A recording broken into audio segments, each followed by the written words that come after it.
আলহামদুলিল্লাহ রাব্বিল আলামিন ওয়াসসালাতু ওয়াসসালামু আলা সাইয়্যিদিল মুরসালিন ওয়া আলা আলিহি ওয়া আসহাবিহি আজমাইন আম্মা বা'দ।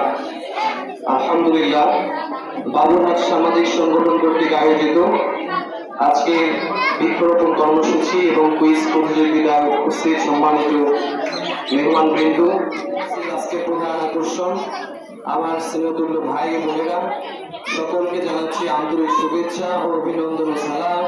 আসসালামু আলাইকুম ওয়া রাহমাতুল্লাহি ওয়া বারাকাতুহু।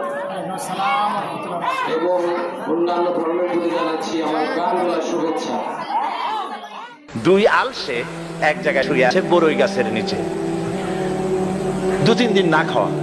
এক পুলিশ সেখান থেকে যাচ্ছে, এক আলসে বলছে, বাবাজি পুলিশ, ভাই একটু নামো তোমার সাইকেল থেকে। তো পুলিশ নামছে, কি ব্যাপার? বলছে ব্যাপার কিছু না, 3 দিন এখানে শুয়ে আছি না খাওয়া।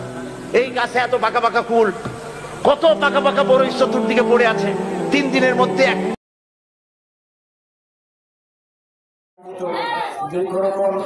কর্মসূচি